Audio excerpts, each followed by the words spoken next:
I'm Alison, 33, standing on my lake house deck, surrounded by colleagues and friends celebrating my birthday.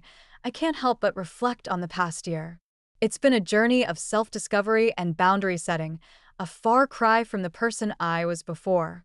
A year ago, I was 32, a senior PR executive at a top firm. After an exhausting 14-hour workday, I returned to my apartment on my birthday, only to find it empty and silent.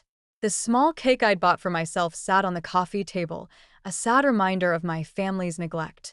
I turned to Facebook, hoping for some kind of connection, but instead, I saw my brother, Ryan, celebrating his promotion with our entire family.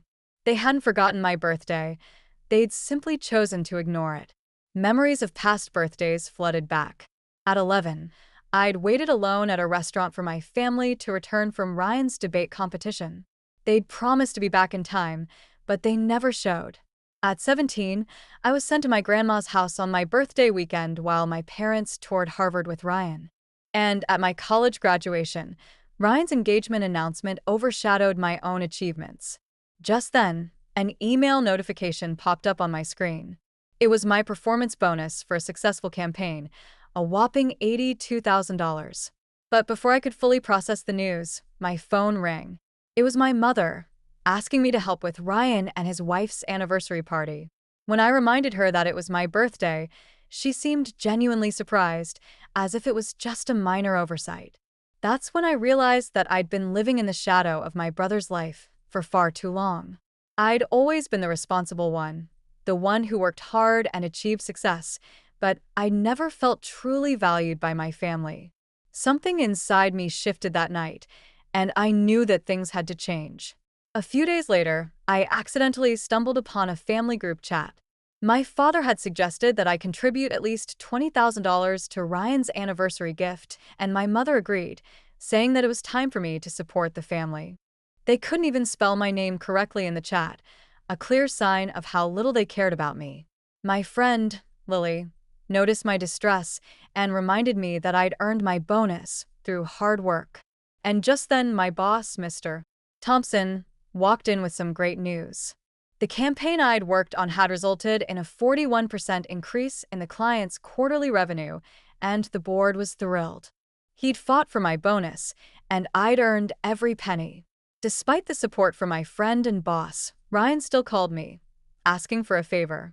He needed the chief marketing officer of one of our clients for his dinner the next day.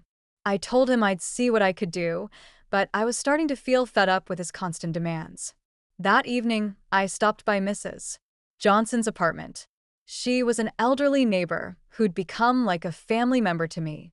We'd been having Tuesday night dinners together for years, and her warm smile and freshly baked cookies always made me feel better. I told her about the family drama, and she offered me some wise words of advice. Some parents are so focused on one child that they forget to see the others, she said. A few days later, I was invited to a family dinner. I knew it was going to be a difficult conversation, but I was determined to stand up for myself. When my father brought up the topic of Ryan's anniversary gift, I refused to contribute. I told him that I had other plans for my bonus, and that I deserved to be recognized for my own achievements. My father was furious. He accused me of being ungrateful and said that I was breaking my mother's heart. But I didn't back down. I reminded him of all the times they'd neglected me, and I showed them the photo albums I'd been keeping since I was 11. The albums were filled with pictures of Ryan's birthdays and achievements, while my own were mostly empty. The silence in the room was deafening.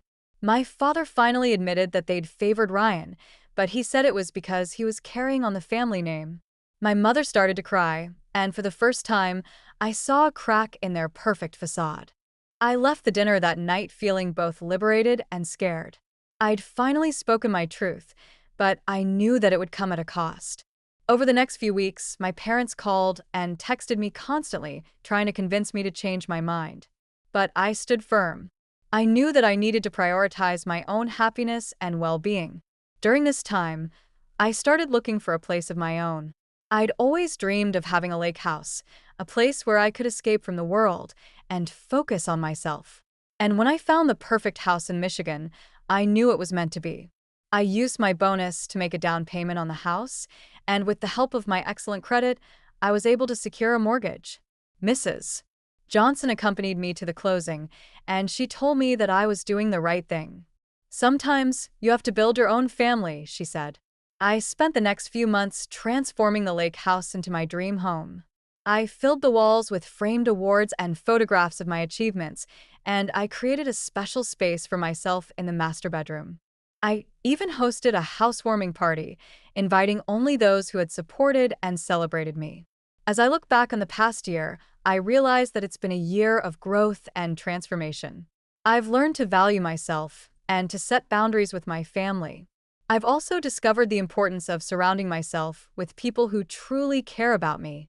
And now, as I stand on my deck, watching the sunset over the lake, I feel a sense of peace and contentment.